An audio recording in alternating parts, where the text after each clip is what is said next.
नारद जी बोले, हे युधिष्ठिर, भगवान नरसिंह के वचन सुनकर प्रहलाद जी बोले, हे दीनदयाल, सांसारी सुख सदैव स्थिर नहीं रहता, एक दिन उसका भी नाश हो जाता है। और आप सांसारी सुख का वरदान देकर जन्म मरण के व्यूह में लिप्त करना चाहते हैं, जबकि मैं विषय भोगों से दूर रहकर आपकी निर्मल भक्ति चाहता हूँ। मैं आपकी निस्वार्थ भावना से सेवा करने वाला सेवक हूँ। आप मुझ पर प्रसन्न होकर मेरी समस्त कामनाओं को पूर्ण करना चाहते हैं, किंतु मैं यह चाहता हूँ कि मेरी सभी कामनाएं नष्ट हो जाएं। हृदय में कामना उत्पन्न होने से धर्म, धैर्य, लज्जा एवं बुद्धि किनारा कर जाते हैं। हे प्रभु, तीनों लोकों के राज्य से उत्तम कोई वस्तु नहीं होती, लेकिन वह भी स्थिर नहीं रहता। फिर किस लिए आपसे भौतिक सुखों की प्राप्ति के लिए किसी वस्तु की मांग करूं? मेरी इच्छा है कि ऋषि मुनियों तथा साधु महात्माओं का सत्संग मुझे दिन रात प्राप्त हो और पल भर के लिए भी आपका नाम न भूलूं। इसके अलावा मुझे कुछ नहीं चाहिए प्रभु, कुछ नहीं चाहिए।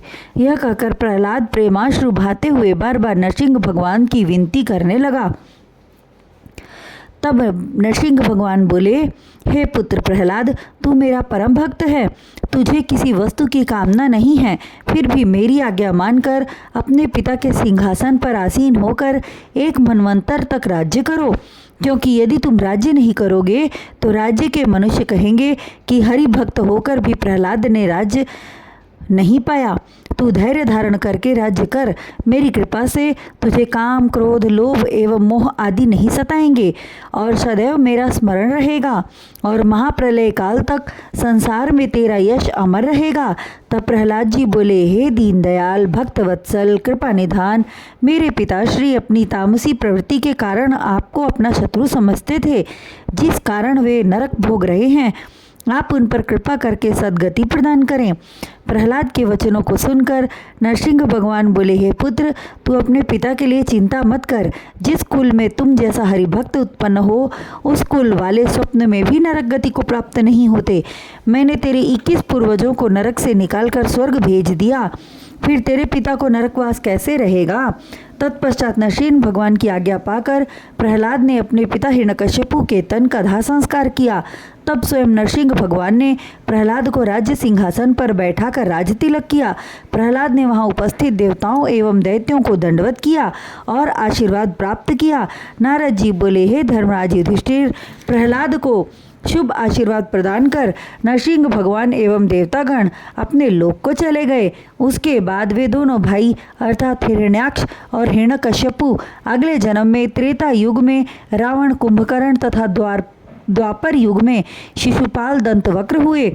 नारद जी ने कहा, हे धर्मराज, इन्हीं भगवान ने त्रिपुर दहन के समय शिव जी के कष्टों को दूर किया। धर्मराज ने पूछा, हे देवर्षि, भगवान शंकर ने त्रिपुर दहन कैसे किया? तब नारद जी बोले, हे युधिष्ठिर, सोने, चांदी एवं लोहे के 3 विमान मैं दानव ने ऐसे बनाए कि उनमें संपूर्ण भोगों की सामग्री सहित दैत्य लोग उपस्थित रहते और आकाश में उड़ते रहते तथा देवताओं का नाश करते। दैत्यों के कर्म से दुखी होकर देवताओं ने शंकर जी के पास जाकर प्रार्थना की। देवताओं की प्रार्थना सुनकर शंकर जी ने अपने बाणों से उन दैत्यों को मार गिराया, किंतु मैं दानव ने उन मरे हुए दैत्यों को अमृत कुंड में डालकर पुनः जीवित कर दिया। यह देख शिवजी अत्यंत उदास हुए। तब भगवान श्री कृष्ण जी एवं ब्रह्मा जी गाय एवं बछड़े का रूप धारण कर अमृत कुंड को मुंह लगाकर पी गए और भगवान शंकर को शक्ति प्रदान कर दैत्यों का नाश कराया।